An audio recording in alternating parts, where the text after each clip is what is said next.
counsel to participate in the first impeachment hearing that they will have. That's 1 week from today.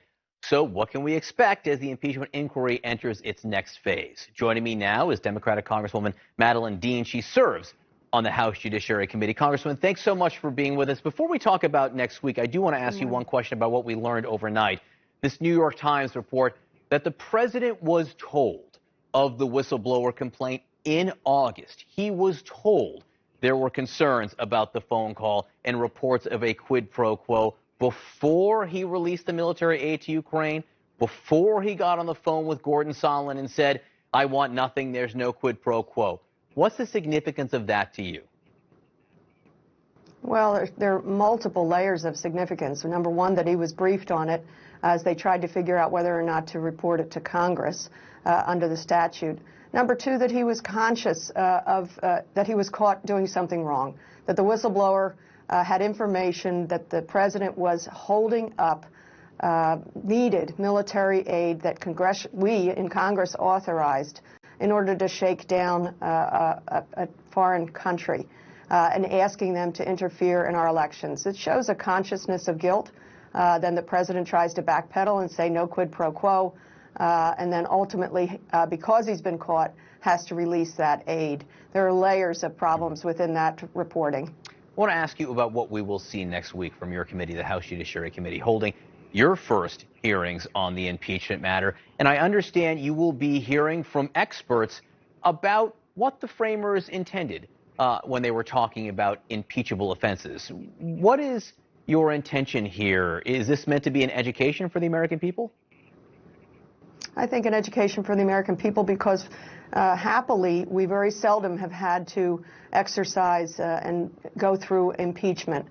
So I think it's important that we hear the constitutional case for impeachment. What did the framers actually robustly argue for in terms of the process?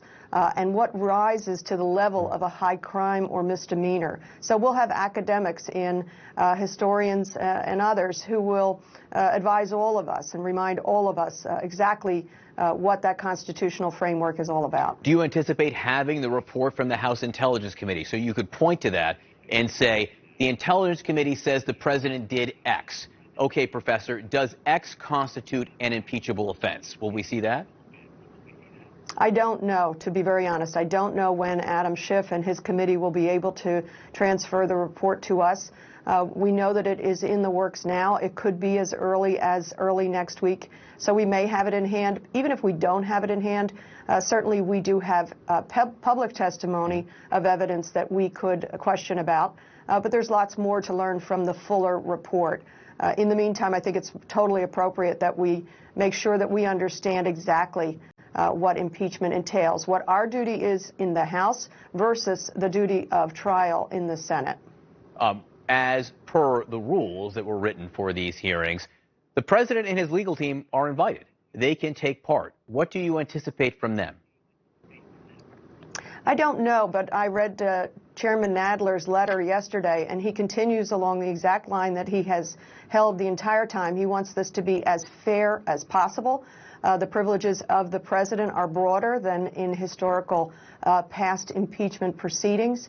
I hope the president does come forward or have his counsel come forward so that they can fully participate. Let's think about it. The president has had ample opportunity to bring forward exculpatory evidence. We've seen none of it. It's time for the president to participate if he has any counter information to the extraordinary depths of the wrongdoing. Let's remember what Fiona Hill said. There were two tracks going on. One was about global security and diplomacy around the world, and another was a private political errand for personal gain of this president. The president invited a foreign country to interfere in our upcoming election. There's not much more grave interference by a president than that. There's been a fresh round of polling on the American people after the 2 weeks of public impeachment hearings. And it disproves one claim that the president's been making. He's saying support for impeachment has plummeted. That's not true. It's BS, as he would say. However, support for impeachment hasn't really grown markedly either. It stayed static. It seems that people's opinions are entrenched. So what does that mean for you in your investigations? Do you need to convince more people that these are all impeachable offenses? I read that poll differently. The CNN poll that shows 50% of Americans polled believe that the president should be impeached and removed, not just impeached, removed from office. To me, that's a staggering number.